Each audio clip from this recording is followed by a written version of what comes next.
Bonjour tout le monde, c'est Camille, bienvenue sur la chaîne Chemin d'autonomie.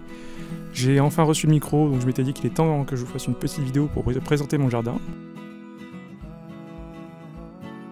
Donc je vous ai expliqué dans l'introduction que j'avais une vision assez particulière de l'autonomie, dans le sens où j'estimais qu'il n'y avait pas forcément besoin d'attendre d'être propriétaire d'un terrain pour commencer à faire des choses. Ici je suis sur un petit terrain de 83 mètres carrés, donc sachant qu'à la base il n'y avait que de l'herbe, rien d'autre, pas de plus. Je l'ai agrémenté depuis début janvier on va dire, où j'ai commencé, la première chose que j'ai fait, ça a été de regarder un petit peu de ce côté-là pour creuser un peu le sol et voir ce que j'étais en possibilité de faire par rapport à une mare. Donc la première chose que j'ai fait, c'est commencer à creuser la mare, récupérer la terre et commencer à faire des buts tout le long ici, pour faire en sorte de relever légèrement au niveau du sol, parce qu'il faut savoir que l'hiver ici, l'eau elle est présente en abondance, et en grattant le sol, j'ai vu que la nappe elle était à 1,20 m à peu près. Ce qui n'est pas énorme, donc il y a risque d'asphyxie racinaire pour les plants qui seraient là en cette saison-là. Sachant que là, sur la saison, l'eau en été, elle est quand même descendue à 4,50 m, 5 m à peu près de profondeur, donc ça va.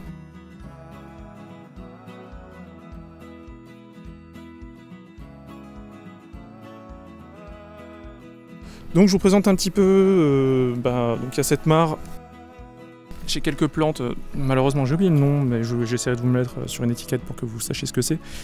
J'ai fait un combo donc, entre une mare classique avec une bâche, parce que malheureusement c'est pas une terre argileuse ici par rapport à ça, pas suffisamment en tout cas. J'ai un sol limoneux-argileux, donc j'ai rajouté des lentilles d'eau en premier lieu. L'eau est devenue verte par la suite parce que les lentilles d'eau sont mis à tout recourir au printemps. Tiens, d'ailleurs, je peux peut-être vous faire une petite visée. Au printemps, d'ailleurs, c'est assez marrant, mais il y a les premières grenouilles qui sont apparues, alors que ici, je ne sais pas du tout où elles auraient pu venir parce que tout est cloîtré. C'est assez difficile d'accès, et en plus, il y a des chats tout autour. Donc, il y a quand même de la vie qui s'est installée à l'intérieur, en très très peu de temps, l'espace de 3-4 mois. Et la mare, par défaut, elle avait quelques petits soucis d'oxygénation, je pensais. Donc, chez Rémi, au Jardin des Merveilles, j'ai récupéré cette plante-là, qui apparemment est invasive. J'en avais une toute petite bouture, franchement. Allez, ça faisait ça. Je l'ai installée dans la mare, et ça a réoxygéné l'eau, et puis visiblement, tout s'est bien équilibré. Sachant que la mare, après, je l'ai accommodée du coup de papyrus que Rémi m'a passé, et d'un peu de prêle aquatique. On peut voir ici, hop, on peut l'avoir dépassé. Et les plants, franchement, au printemps, ils étaient là, quoi. C'était pas grand-chose. Donc, la vie a commencé à s'installer dedans. Pour accélérer un petit peu le processus, je me suis permis de récupérer, peut-être 1 litre d'eau d'une mare qu'il y avait sur Albi. C'est la mare d'un verger de la ville, le domaine de la Mouline, ouais, c'est ça, qui a du coup ensemencé cette mare-là avec des micro-organismes et tout un tas de choses. Je pense que ça a pu accélérer un petit peu les choses. Parce que du coup, l'eau qu'il y a là, elle était remplie avec l'eau du puits et il n'y avait pas grand-chose de base dedans. Comme cette partie-là, elle est quasiment constamment à l'ombre et qu'elle est plutôt fraîche, c'est là où je me permets du coup de faire aussi mes boutures. Donc ici, vous avez de la grenade. À côté, j'ai commencé à tenter des semis, des boutures de camerisier. Donc là, j'ai du Strawberry Sensation et là, du Blue Treasure. Et à côté de ça, j'ai de la verveine citronnelle parce que contre les moustiques et éventuellement pour repousser un petit peu les chats qui sont très envahissants dans les jardins ici. Sachant que écologiquement c'est pas ouf. Il y a déjà une grenouille qui s'est fait choper et qui s'est fait sectionner une patte, donc je vais essayer de préserver ça. Donc je vois par rapport à ça. Ensuite, là, c'était des plans que j'étais censé passer à Brianne, mais ils ont un petit peu fait la gueule. Ils sont restés très longtemps dans des pots, et c'était déjà pas mal qu'ils tiennent pendant presque 4 ou 5 mois. Là, c'est des plants qu'on m'a passés. Alors non, ça, ce sont les pommiers que j'ai récupérés moi-même. Je les ai semés avec des pépins qui avaient commencé à germer dans des pommes, donc ça me fera des porte-greffes pour du franc. Là, j'ai un pêcher. C'est pas une variété particulière, c'est vraiment des trucs qu'on m'a passés. Alors tout ce que vous voyez ici, ces plants-là, ici, là, derrière, tout ça, ce sont des aziminiers. J'ai eu la chance, en passant par une bourse fruitière, de me faire passer des graines d'aziminiers. Bon, elles se font quand même un peu grignoter, les plantes. Hein. Ça a mis du temps. Hein. J'ai dû les semer en janvier, donc elles ont un petit peu stratifié dehors. Et ça a commencé à germer aux alentours de mai. Les graines ont commencé à germer en mai et les premières pousses sont sorties un mois plus tard, à peu près. En serre, visiblement, ça va un petit peu plus vite.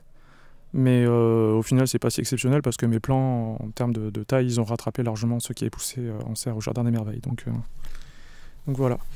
Alors, je vais faire un petit tour. Donc avant, ici, à cet endroit-là, il y avait le cerisier. Je l'ai enlevé il n'y a pas très longtemps. Parce que apparemment, ça fait des années qu'il végétait. Et ça a été facile de découvrir pourquoi. Hein. La greffe, ça devait être un arbre de jardinerie et ça a été fait à l'arrache. Ça n'avait pas bien pris. Il y avait la moitié du pied qui était pris. Donc on peut voir la couleur là. C'est pas foufou. Donc ce que j'ai fait, c'est que j'ai vu qu'il y avait une tige qui repartait du porte-greffe. Je pense que c'est du merisier. Donc je vais la conserver, je vais la laisser pousser et puis l'année prochaine, je vais sans doute essayer de la greffer. J'ai eu l'accord de la propriétaire pour recouper l'arbre pour refaire partir ça correctement. Ensuite, du coup, ce que j'avais rajouté, donc là on peut voir qu'il y a de la consoude. Donc c'est la consoude officinale, hein, classique, c'est pas la consoude de Russie. Qui s'est super bien développée à côté de la mare. Hein. Forcément, il y a de l'eau, il y a de l'humidité, il y a tout ce qu'il faut. Alors ça a mis des mois et des mois avant de pousser, et en plein été, alors qu'il n'y avait plus d'eau ou quoi que ce soit, elles ont démarré de dingue. Alors ici, j'avais de la courge, j'ai de la butternut. Donc la butternut, il faut savoir qu'elle s'est complètement développée dans le tas qu'il y a là. Et comme c'est limite, c'est la lisière de la mare et là où il y a le plus de vie, j'ai pas trop voulu chambouler. J'ai laissé un petit peu un côté sauvage, avec toutes les plantes sauvages qui voulaient pousser là. Et comme on peut voir, hop, on a bien une butternut en dessous. Ouais. Donc, j'ai agrémenté petit à petit avec ce que j'ai pu trouver. Faut savoir que sur tous les semis que j'avais fait au printemps, il y en a beaucoup qui se sont fait manger par les limaces. Donc concrètement, cette année, en termes de succès, par rapport à ce que je me suis fait grignoter, j'ai dû garder 30% de ce que j'avais. Le reste est parti auprès des gastéropodes, que ce soit les limaces ou les escargots d'ailleurs. Parce que je dis souvent les limaces, mais il y a les deux. C'était vraiment envahi cette parcelle, et comme il n'y avait rien à manger, ils ont pris un petit peu ce qu'ils pouvaient, quoi. Ils avaient faim. Donc ça n'a pas forcément été un gros succès cette première année. Hein. Je regarde là pour la pastèque, vous voyez la taille qu'elle a, elle est pas folichonne. Hein. C'est un des rares plants que j'ai réussi à planter. Là j'ai du céleri, pareil, il a pas des masses poussées. Donc je pense que voilà, la terre qu'il y avait là dans ce coin-là, elle était restée sous une espèce de cabanon en abrique. On voit encore les marques là au-dessus. J'essaierai de vous mettre la photo. C'était resté au-dessus dans un état, la terre était dans un état assez pitoyable, donc je pense que les chats venaient uriner, etc. dessus, et que c'était une terre pas forcément terrible et assez acide. Hein.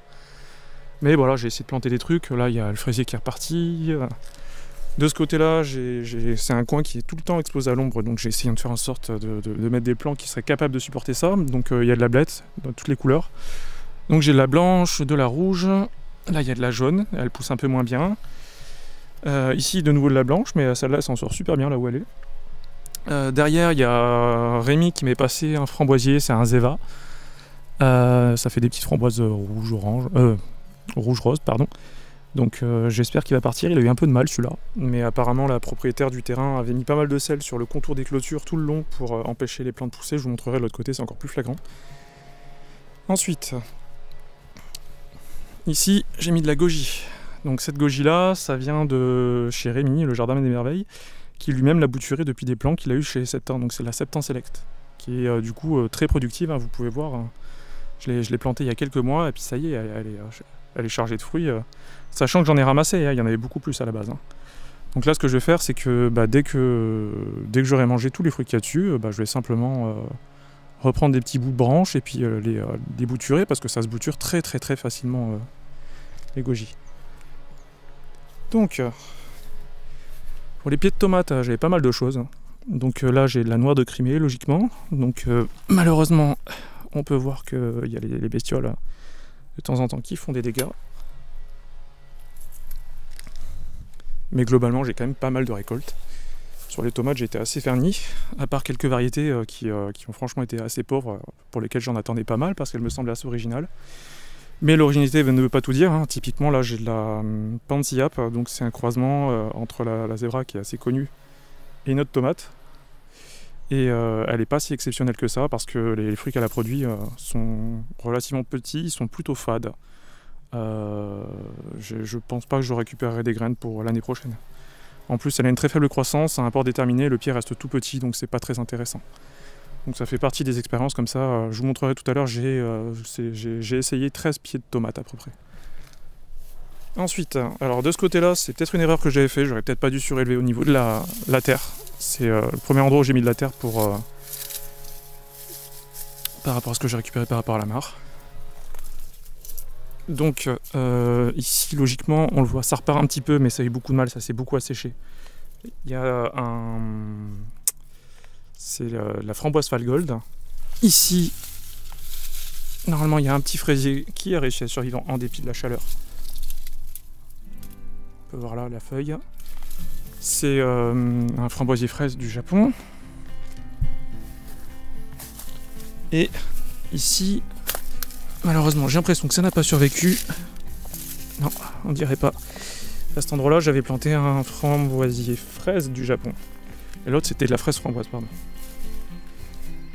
Alors, dans tous les cas, ici, j'ai pas mal de plants qui n'ont pas réussi à tenir, des boutures que j'ai fait principalement. Donc, j'avais glané de la groseille. J'ai un pied qui a tenu, le reste, par rapport à la sécheresse, ça n'avait pas suffisamment pris racine, donc c'est mort. Donc à ce niveau-là, je vous conseille quand même de mettre un pot à l'avance pour faire en sorte qu'il y ait un bon système racinaire avant de les planter, parce que même si ça prend très facilement, ça pose quand même un petit problème par rapport à ça. Donc là, j'avais de la vigne Isabelle qui malheureusement n'a pas tenu. À chaque fois qu'elle faisait des bourgeons, elle avait commencé à faire des racines, elle prenait. Et tous les bourgeons se sont fait grignoter par les limaces, donc impossible d'avoir le pied. Et, il a fini par mourir, j'en avais 3 comme ça, malheureusement. Ici, c'était des tomates que j'avais, des pieds de tomates que j'avais récupérés dont je ne connaissais plus les variétés. Donc j'ai tout mis sur un côté ici, histoire que ça produise un petit peu, mais bon, ça s'abîme assez vite, hein, dès qu'on les laisse en tas, sans forcément monter ou quoi que ce soit. C'est pas folichon. Alors il y a quand même quelques bonnes surprises que j'ai repérées par rapport aux pieds de tomates, hein. Il y a ce qu'on appelle la prune noire, qui est une tomate assez intéressante. Donc vous pouvez voir, la forme, elle est assez particulière. Son goût se rapproche beaucoup de la noire de Crimée, je trouve, hein, en termes de texture et pour le côté fruité. Et elle est très productive, même si là on voit pas forcément tout, parce que j'en ai ramassé une bonne partie, hein. Elle continue de produire malgré tout, enfin, vous pouvez voir là, on est 19 septembre. C'est assez incroyable parce qu'elle continue de faire des fruits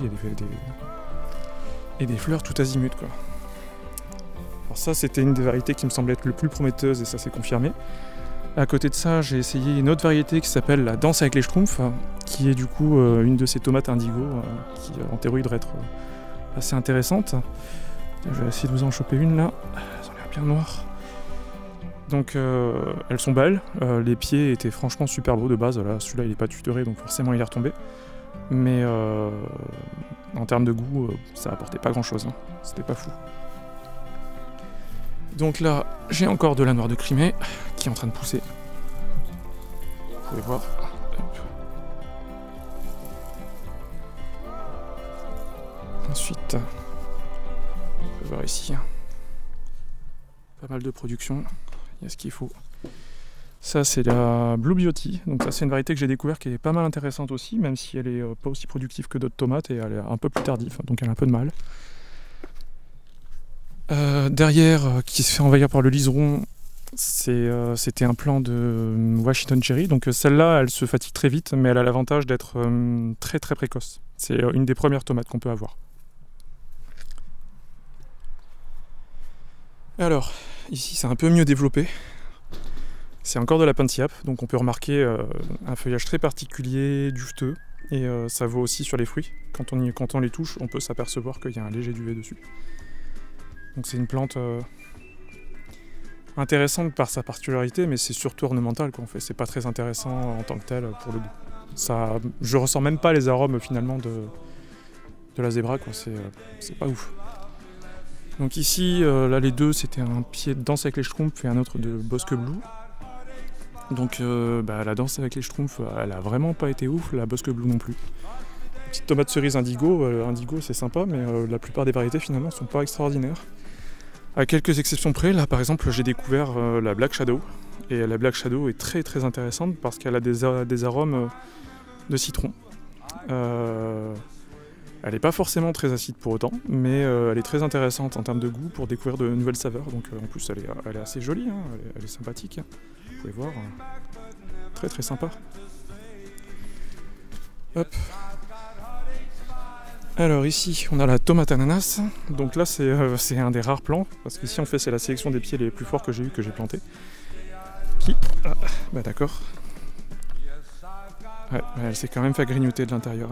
Alors c'est un des rares plants que j'ai sur du gros format en termes de tomates, mais malheureusement la tomate ananas a tendance à beaucoup attraper des maladies, à se faire grignoter, etc.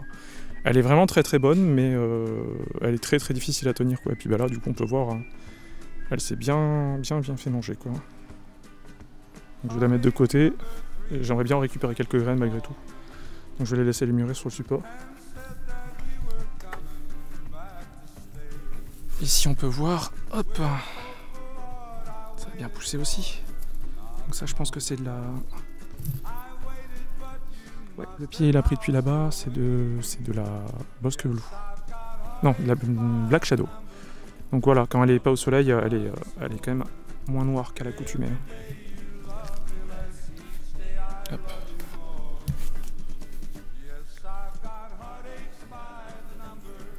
Alors, une des variétés très très intéressantes que j'ai découvert cette année, c'est la Yellow Submarine Blood Cherry. Elle est orange, en forme de poire. Quand elle mûrit bien, elle commence à légèrement partir vers le rouge. Et elle est très très intéressante. Elle a des arômes très doux, sucrés et très fruités. Mais ça a des goûts fruités plus de fruits exotiques.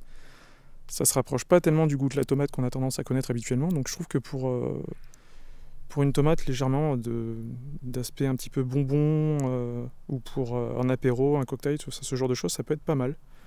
Donc c'est une variété que je conseille, qui a pas mal donné et qui s'accommode bien de la chaleur en plus. Elle a un port plutôt aéré, il n'y a pas trop de problème par rapport au fait de laisser mûrir les fruits. Et elle est assez productive. Donc j'en ai un autre pied ici juste derrière, donc on peut voir. Hein. Hop. Bon, malgré tout, il y a quand même quelques pieds qui se sont fait grignoter. Je vais essayer de zoomer.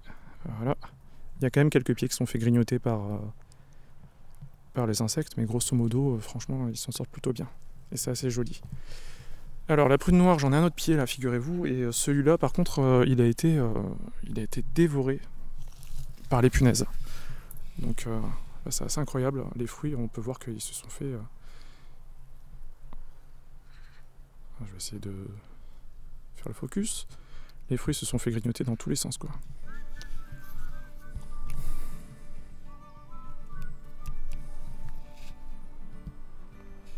Hop. Et ça n'a pas été les seuls, hein. Le fait que les punaises soient très attirées par ce pied-là a fait qu'un autre pied à côté a aussi pris. Sachant que c'est pas la même variété. Donc vraiment, la prune noire est très intéressante, mais il y a certains pieds. D'ailleurs, je pense le reproduire celui-là, parce que s'il attire les punaises, peut-être que je vais en ressemer ailleurs, ce pied-là spécifiquement. Parce qu'il n'y a que lui qui a été touché comme ça, vraiment. Je vais en ressemer ailleurs, et puis je vais essayer d'attirer les punaises pour l'année prochaine, pour éviter d'être embêté.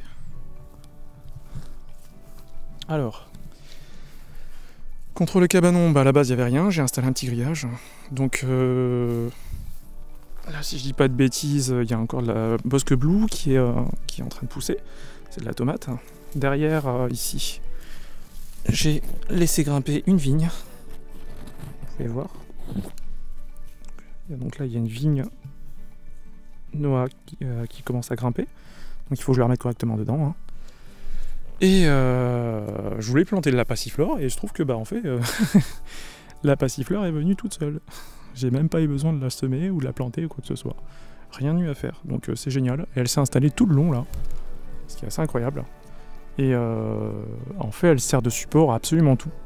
Il y a une courge pomme d'or que j'ai laissé grimper ici. Donc on peut voir que la base du pied est par ici. Hein, c'est tout petit, c'est tout fin. Et elle a tout envahi. Elles se sont extrêmement bien plues toutes les deux ensemble. Et j'ai plus d'une dizaine de courges qui ont poussé, quoi. Alors ce sont des petites courges, hein, ce sont des... On va dire que c'est quasiment équivalent à une balle de tennis, mais apparemment c'est assez intéressant à farcir, donc à voir.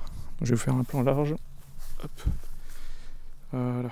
Donc là on peut voir que ça a vraiment tout envahi, mais vraiment tout. Hein.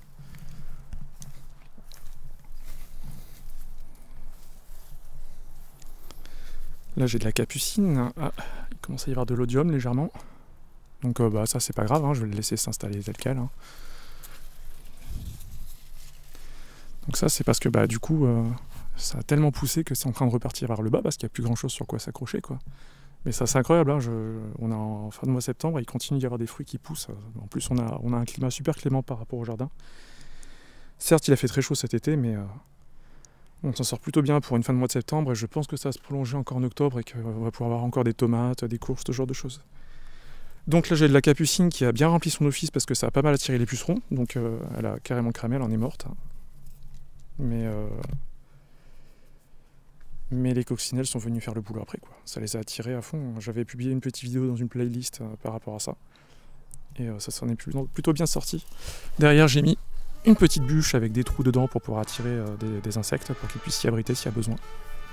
Au-dessus il y a un bac d'eau, mais ça il va falloir que je le couvre parce que les moustiques qui viennent s'installer dedans c'est pas forcément cool.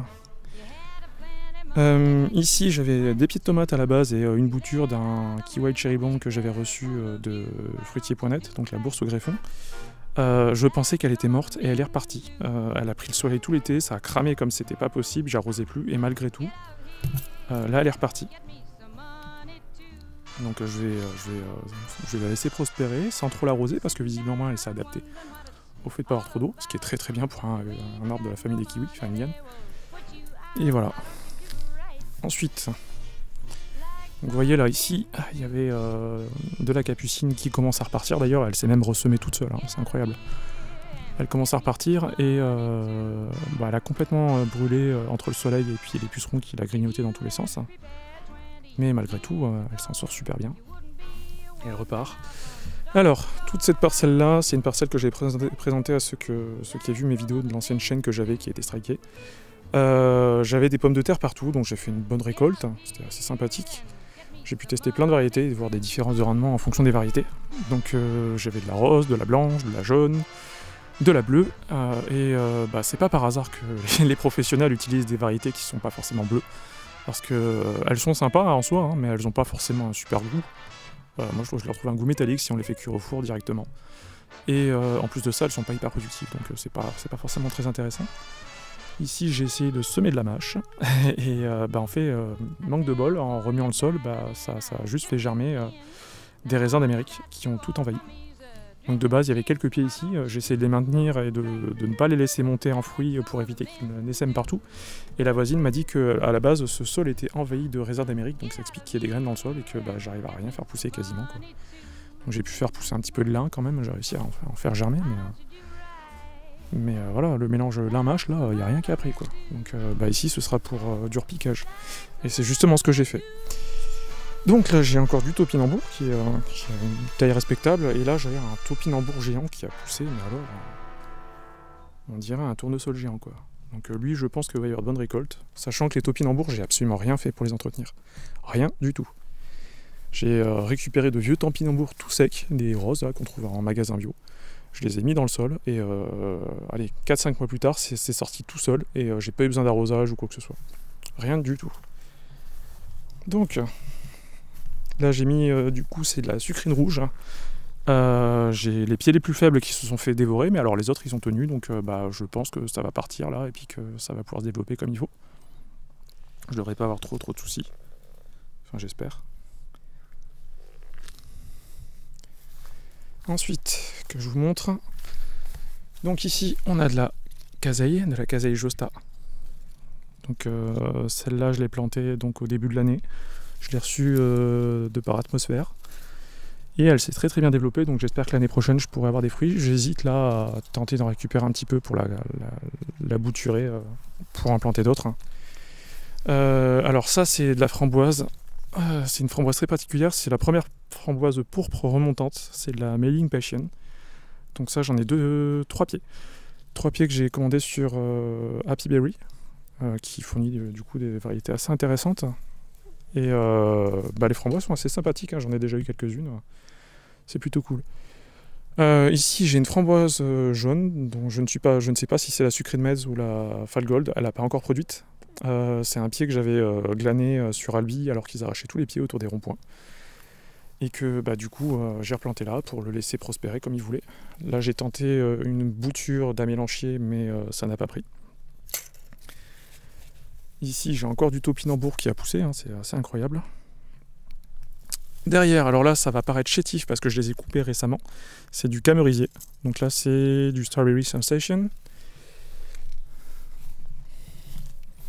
Alors, normalement par ici, si je dis pas de bêtises, voilà, ici. Ici, j'espère qu'il va repartir. Normalement, j'ai un framboisier Versailles.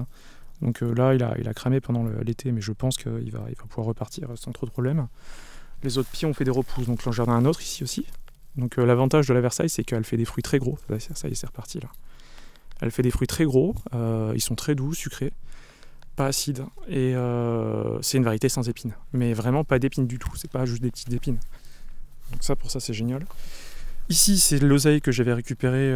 Pareil, ils arrachaient ça autour des ronds-points Albi. Je l'ai planté dès que je suis arrivé, quasiment à la fin décembre, en plein hiver. Et ça a repris là, cet été, sans arrosage, sans rien. Donc cool, tant mieux. Donc là, c'est pareil, j'ai un autre framboisier de Versailles. Donc j'espère que je vais pouvoir les reproduire parce qu'ils font apparemment beaucoup de rejets. Et je vais pouvoir en offrir à des gens. Encore de la capucine. Là il y a un jeune figuier qui a spontanément poussé, donc je vais lui laisser sa chance. Je me dis que si c'est mis là et qu'il s'est plus là, c'est qu'il s'y plaisait, donc c'est le plus adapté aux conditions du terrain là actuellement, donc autant le laisser faire. Ensuite, alors ça doit être de l'hibiscus normalement, donc faut savoir que le terrain, quand je l'ai récupéré, il était entièrement tondu. Donc j'ai laissé s'exprimer ce qui sortait un petit peu du sol pour voir ce qu'il pouvait y avoir. Apparemment ils avaient quand même taillé beaucoup de plants qui étaient déjà présents de base. Donc ça je sais pas trop ce que c'est, je pense que c'est un buisson qu'ils mettent comme d'habitude pour faire clôture. Donc il est ressorti de terre avec les racines et tout, mais il se développe pas très vite et il crame pas mal. Alors ici j'avais un amélanchier avec des racines que j'avais plantées qui malheureusement n'a pas survécu. Il a végété pendant tout le printemps et il a cramé à la moitié de l'été. Malgré les arrosages et malgré le soin que j'ai essayé de lui apporter. Alors ça c'est une courge dont je ne me rappelle plus le nom, mais c'est une variété ancienne, donc du coup la courge est toute petite, vous l'aviez vu sur l'autre vidéo et ça n'a pas grossi depuis, hein. Mais après c'est vrai que j'ai pas pu apporter beaucoup d'arrosage parce que j'ai eu quelques petits soucis pour récupérer de l'eau. Ensuite, ici j'avais tenté donc un rejet de porte-greffe M27. C'est la variété la plus naine qu'on puisse avoir, la plus nanifiante pour les pommiers en tant que porte-greffe. Malheureusement, ça n'a pas pris. Mais j'en ai une qui a pris à côté, vous allez voir. Donc ça, c'est encore du Manic Passion, c'est la framboise pourpre. Donc quand elle est au soleil, la tige devient verte, alors que quand elle est à l'ombre, elle reste pourpre. C'est une spécificité assez particulière. Elle fait des petites épines, mais ça va, franchement, c'est pas folichon. Ici, donc... Ça par contre, c'est un des porte-greffes, c'était juste un petit rejet qui sortait du sol avec 2-3 racines de rien du tout, que j'ai mis du coup en terre cet hiver, et on peut voir que il a super bien poussé. Concrètement, allez, il devait être à peu près ici quand je l'ai récupéré et que je l'ai mis en terre. Ça c'était un tournesol mammouth. Donc lui par contre il s'est fait attaquer très très violemment par les limaces, comme la plupart des petits tournesols d'ailleurs que j'avais quand je l'ai planté.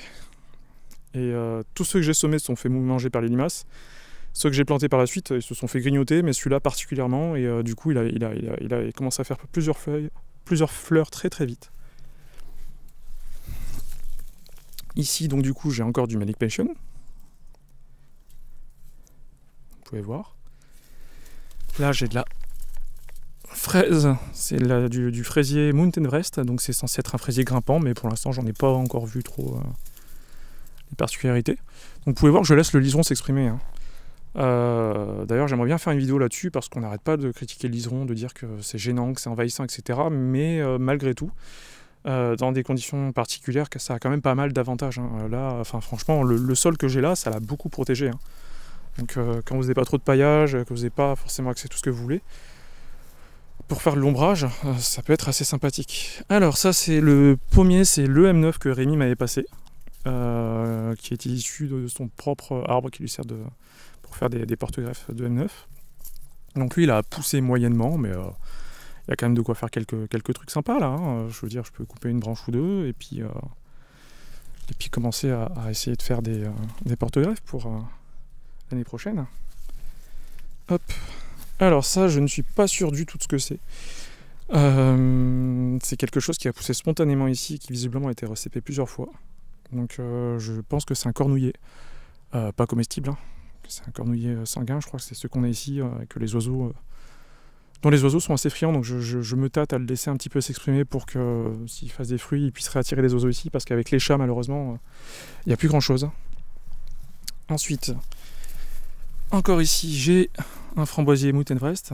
Donc il faut savoir aussi que des framboisiers, là, tout le long, vous le voyez pas forcément, parce que c'est envahi, mais j'ai essayé de mettre des framboisiers tout le long en dessous des pieds de tomates. Et même si c'est assez dur d'aller les chercher, parce qu'il y a le liseron, les pieds de tomates qui couvrent, ils ont tenu. Ils ont bien tenu, malgré le manque d'arrosage. De ce côté, c'est pareil, hein, j'ai quelques pieds qui ont tenu, qui se sont développés. Je ne me souviens plus de la variété que c'est, mais c'est une variété tout à fait classique, l'Omune. Donc là, je vais éviter de marcher ici, parce qu'il y a tous les pieds de tomates. Alors ici, assez intéressant. Hop, je vais essayer de dégager un petit peu tout ça. Alors vous le verrez pas forcément là, mais ça, ce sont des pieds de groseille noire. Donc on voit encore des feuilles ici, on peut le voir.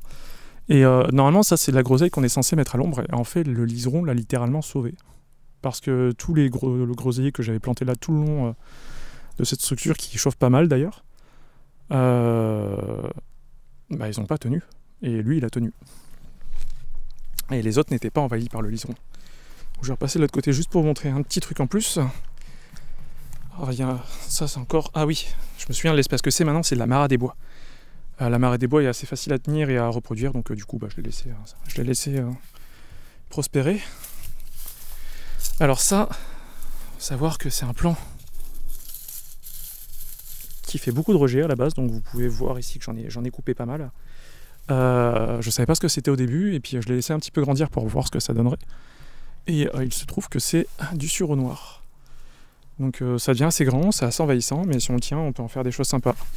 Et il faut savoir que le sureau, même si on peut pas le manger cru, on peut en faire des infusions sympas, on peut faire des sirops, on peut faire pas mal de choses avec ça, donc voilà. Par rapport à l'eau, oui, je voulais vous parler de l'eau. C'est qu'à la base, j'avais un système donc avec un panneau solaire au-dessus, comme vous pouvez voir, avec un MPPT. D'ailleurs, je sais pas pourquoi il s'est rallumé alors qu'il n'est pas censé. Voilà. Hop, ça y est, j'ai réussi à l'éteindre. Il y a une petite pompe dans le puits du voisin. Il m'a pas mal dépanné par rapport à ça. Ça m'a beaucoup aidé. Donc ça m'a permis de pomper l'eau pendant un certain temps, et là, depuis quelques temps, l'eau elle est trop basse par rapport à ces petites pompes 12 volts, même si elles font 55-65 watts, pour tirer de l'eau à 4 ou 5 mètres de profondeur. Donc coup de bol, j'ai eu le pied sur un nouveau terrain, donc j'ai pu m'en sortir par rapport à ça.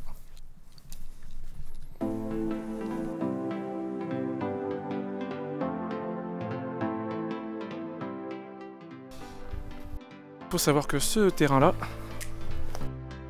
je l'ai eu gratuitement.